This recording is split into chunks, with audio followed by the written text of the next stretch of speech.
power.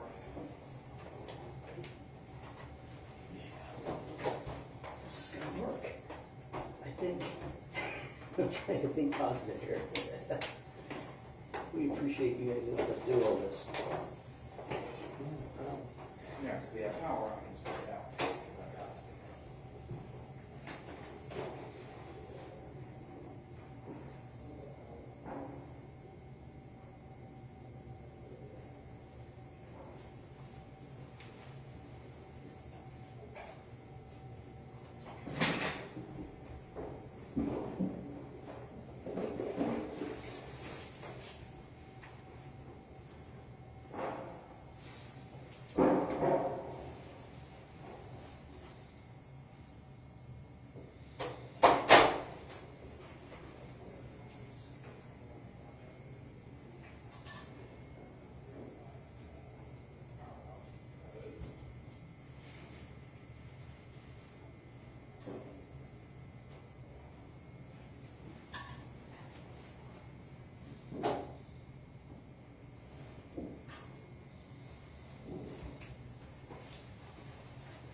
to the 2 counts of first-degree murder with a weapon, each of which is a capital felony, meaning each of which is punishable by death, how do you plead?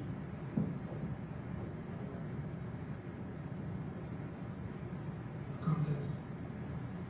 Are you entering those pleas of no contest because you believe it is in your best interest to do so?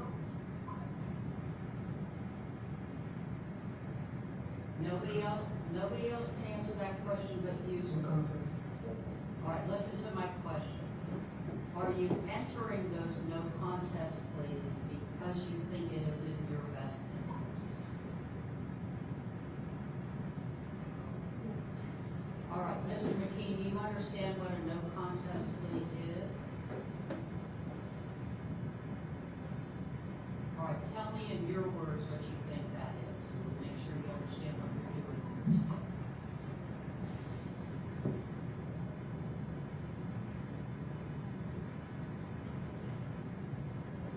Hey everybody, Fox 35, Storm Team Meteorologist Laurel Blanchard here with your Wednesday night forecast. Temperatures staying mild throughout the storms tapering off.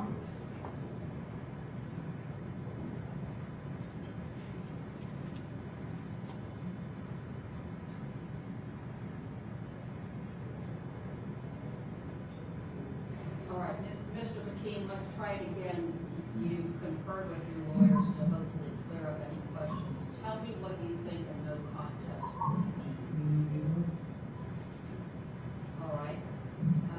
And you understand by entering no contest pleas, I can sentence you as if you had been found guilty or entered a guilty plea to these charges. Do you understand that?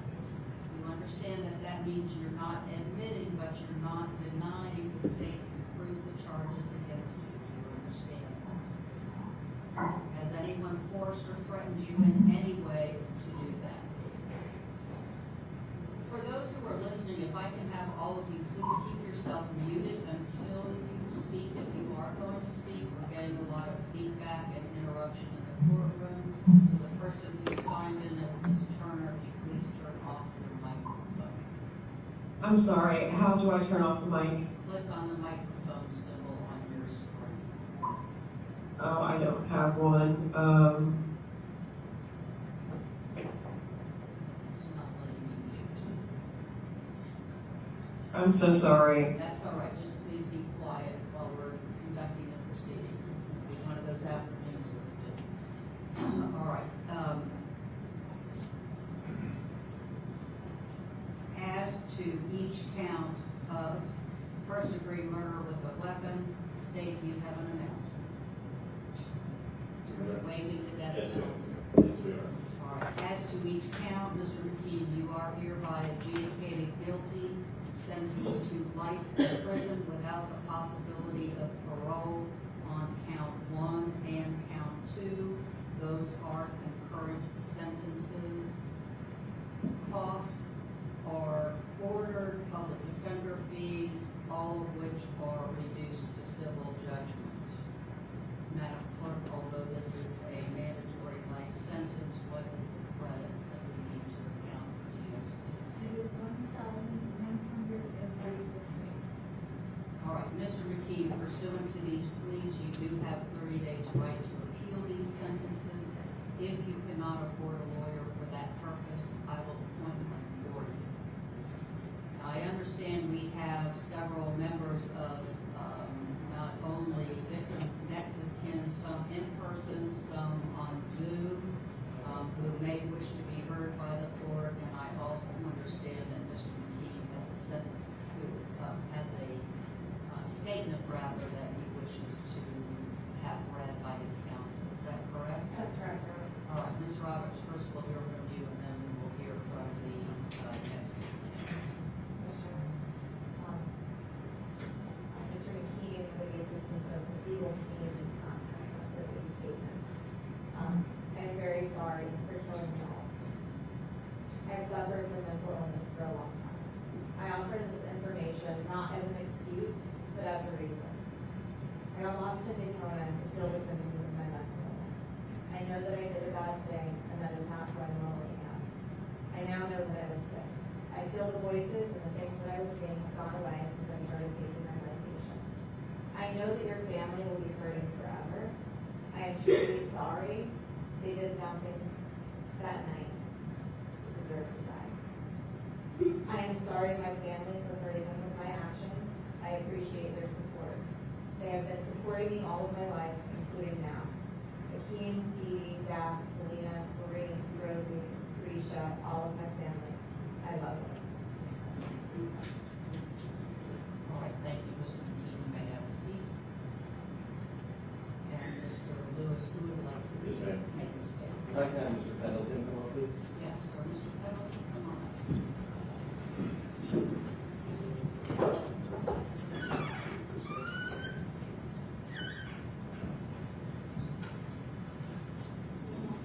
All right, sir, and if you can state your full name for me as spelled your last name for the record. Sure. My name is Warren Pendleton, go by Sam. Last name is Pendleton. And I understand you have a statement you'd like to read. That's something you'll have to read, please. My name is Sam Pendleton, and Brenda is my sister. We have 3 other sisters, so there was 5 of us kids. My mom turns 90 this year. I'll try to fit our family dynamics. We grew up in the country, and we all went to the same small school, rode the school bus together, played board games, played yard, etc. Mom was involved in a picture at our elementary school. That being said, we mostly had only us as friends and playmates. Once you grow up, one might think that bond fades. I'm here to say that it still exists today. As our kids got older, and started their adult lives, me and Peggy, along with which is my wife, along with my sisters, we transitioned back to like our childhood bonds. We're all active campers, and we do large family camping trips a few times a year. We camp every Thanksgiving, paddle kayaks, ride bicycles, fishing, do sightseeing. Brenda was the last to get into this life stage. She had made arrangements for 2 family camping trips, one to South Florida and one to the Keys. We never got to do those. Those good future memories are still in front of us. When I think about what made Brenda special, I remember so many positive attributes. She always smiles. This made her approachable. People just seemed to be drawn to her. She's fun. She never took herself too serious with us. She would always join in on the games. Since we all live in different cities, she would send funny videos of herself. She's creative. She had a knack for seeing how items would look together. When she had her stores, the displays would grab your eye and entice you to make purchases. Loyal. She will stand with you and defend you until the end. She's quite the model heir to her children. Thrifty. She could decorate a house and keep it under a tight budget. That includes finding deals, repurposing items. She knew with a little elbows. It goes a long way in adding value to her work. And then she gives. I mean by this is she's always giving this. She's able to do this through her creativity and thriftiness. And then she seemed to be able to read people. She introduced me to my wife, and she knew we'd be a perfect couple. I also want to say something about Van. You refer to him as Terry. We don't call him Van. Van's a great guy. He made my sister very happy, and also seemed to be very happy with her too. We were meant to be together. They love to fish. I'm not talking like an hour in the morning. I'm talking dog and dust fishing. And he was good at it. He was very excited about our future camping trips. I really miss Brenda. They had just found the house they wanted. There was a stage in our life where we could all do stuff together, and now it's gone. No more videos, no funny stories, no family vacations, nothing. But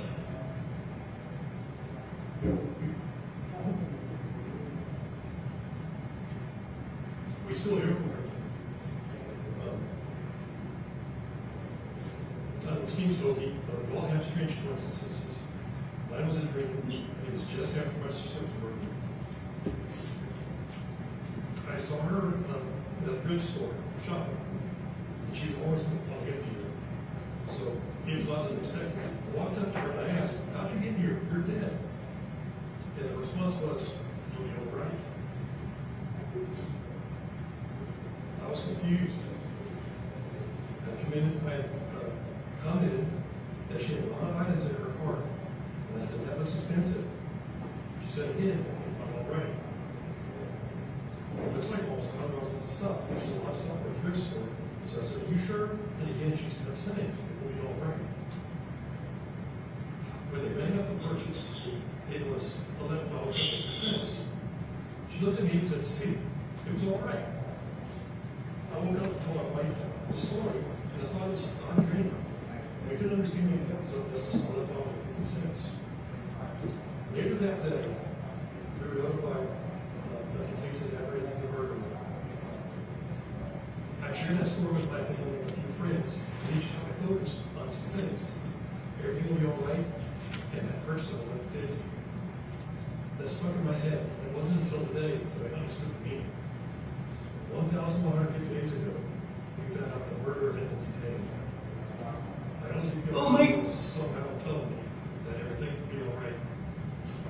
And it would take 1,180 days. She's telling me when everything was going to happen. I know it seems unreal, like some Hollywood script. But all I can say is I believe it. It's very real to me. That memories is real in any other life interaction. I'll never let it go. My wife, mom, sisters, and niece have also had strange coincidences. Those are for them to share quirky pride. So what's in store for us? What I can say is our lives are changed forever.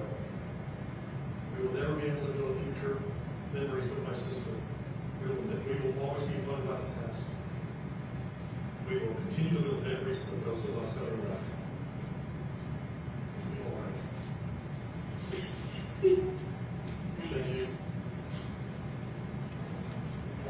Mr. Lewis, anyone else who is physically present, question, announcement? Not physically present, Judge. I don't know if Ms. Turner or the Aultman want to make a statement. If Ms. Turner or the Aultmans who are appearing remotely, do any of the three of you wish to make a statement?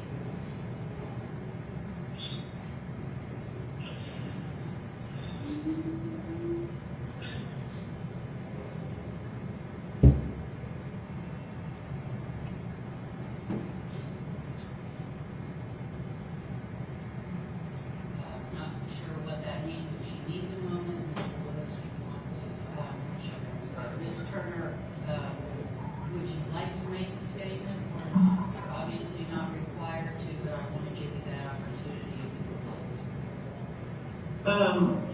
Your Honor, is it appropriate to ask the defendant a question or like actually speak to him? You can't speak to him, you can make a statement about how this has impacted you and your family. Gotcha. I'm at a loss for words. It's something that I think about every day. And I thought when the time come that the words would be so easy to come out. And then I get a call yesterday afternoon to find out that we're having the hearing today.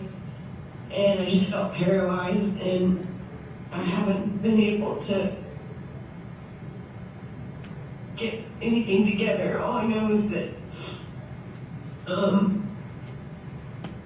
my best friend, my creator, my mother, the one person in the world who had unconditional love for me was ripped away from me, and nothing will ever fix it. Justice will never really truly be served because her and Orvan can be brought back, and that's not fair. We've all suffered so much, and I just wish that for all of us that we can start healing, because this has been really, really tough. It's just been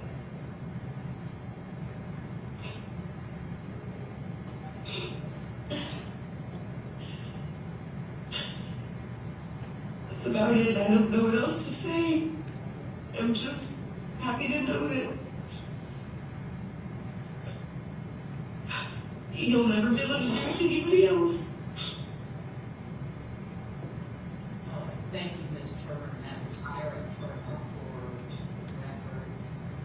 We have two other family members who are also present.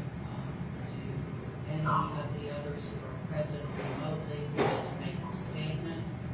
If so, you can unmute yourself.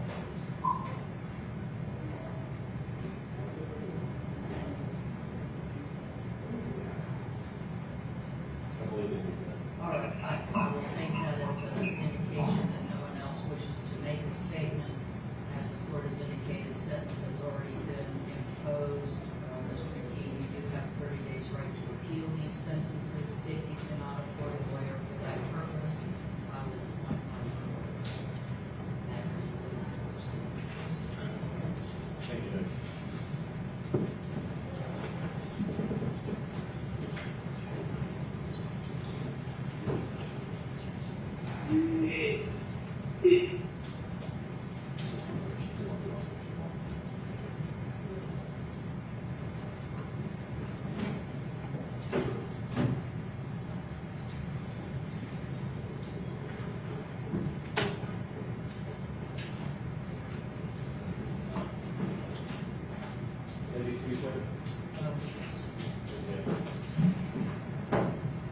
We are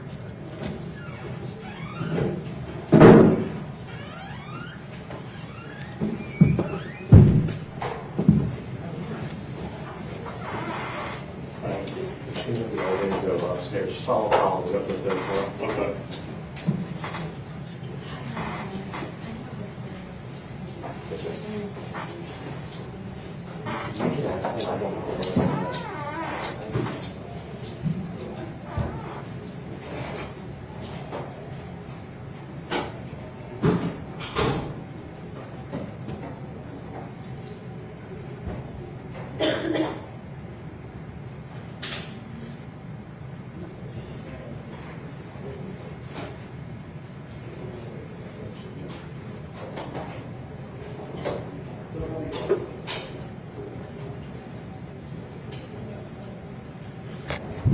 Sorry for the outing. This is my phone. I tried everything. I tried everything.